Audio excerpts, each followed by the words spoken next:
नेता प्रतिपक्ष विजय सिन्हा ने एक बार फिर सीएम नीतीश कुमार पर हमला बोला है।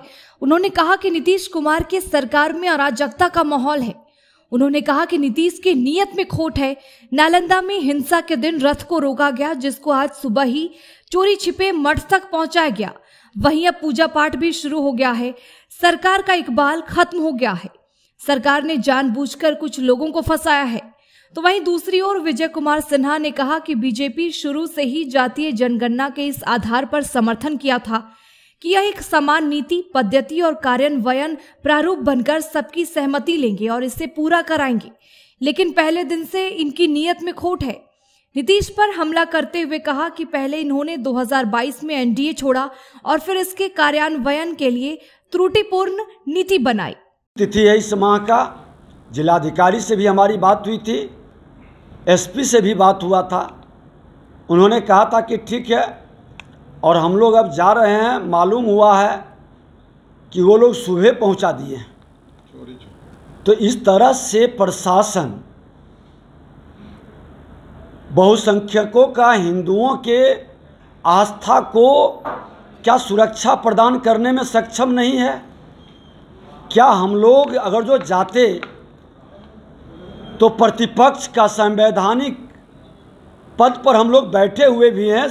संविधान के तहत प्रतिपक्ष का भी अपना अधिकार और सम्मान है। हम तो हाँ सामाजिक सद्भाव, लोगों की आस्था पर जो चोट लगा है उसको भी सहलाने के लिए, लोगों को मिलाने के लिए सभी धर्मों का सम्मान हम करते हैं। फिर बहुसंख्यकों को अपमानित करके इस तरह से सरकार क्या संदेश देना चाहती है? तुष्टीकरण की राजनीति से क्या राज सत्ता चल सकती है? एक पक्षीय व्यवस्था से क्या सरकार चला पाएगी? हम लोग अभी जाएंगे और बाबा मनीराम अखाड़ा पर उनका दर्शन करेंगे। लोगों का फोन आ रहा है और इस तरह की व्यवस्था अगर जो बिहार के माननीय मुख्यमंत्री अपने गृह जिला में भी सुरक्षा नहीं दे सकते, सुरक्षा व्यवस्था नहीं बना सकते, ये अपने अहंकार और महत्वाकांक्षा की पूर्ति के लिए तीर्थाटन में लगे हैं। और किस तरह से प्रशासनिक अराजकता बनी हुई है, जिसका सबसे बड़ा उदाहरण है कि क्या लगता था परफेक्शन IAS, UPSE और BPSC फाउंडेशन क्लासेस के लिए समर्पित संस्थान। यहाँ आपको UPSE selected and interview appeared faculties द्वारा गाइड किया जाता है। Separate batches for Hindi and English medium. 65वीं और 64वीं BPSC एग्जाम में 69 और 107 रिजल्ट्स एवं 66वीं BPSC एग्जाम में 131 रिजल्ट्स हासिल किया है परफेक्शन IAS टीम ने। परफेक्शन IAS, कुमार टार, बोरिंग रोड, पटना।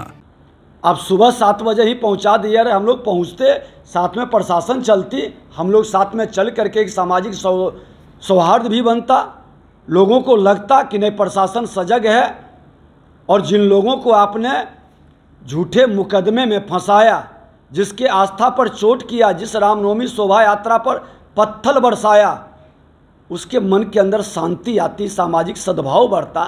लेकिन आप इस तरह से व्यवस्था बना करके लोगों के विश्वास को तोड़ रहे हैं, अपनी कायरता, कमजोरी प्रकट कर रहे हैं। और ये मानसिकता कहीं नहीं बिहार के लिए उचित है और कतई लोग इसे स्वीकार नहीं करेगा। मुख्यमंत्री कहते हैं कि ना हम किसी को फंसाते हैं ना बचाते हैं, कानून अपना काम करता है।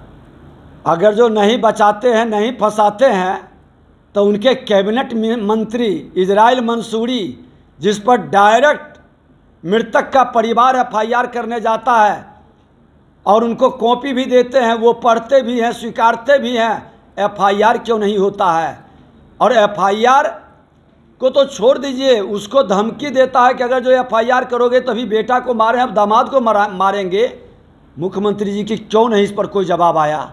न बचाते हैं न फंसाते हैं, न बचाते हैं न फंसाते हैं। वही मामला पर तो विधानसभा के अंदर में प्रश्न उठाए थे और आज तक उसका जवाब और समस्या का समाधान नहीं हुआ। मुख्यमंत्री जी का करनी कथनी में कहीं समरूपता नहीं है। इनका इकबाल खत्म है। कुर्सी के लिए, सत्ता के लिए समझौता कर चुके हैं, समर्पण कर चुके हैं और ये अब दिन गिन रहे हैं। सर, नालंदा के सामने करने की बात कही। रावण भी बजरंगबली को कैद करने के लिए चला था। और रावण कैद करने की जगह पर लंका को ही बजरंगबली जला के चलाए थे।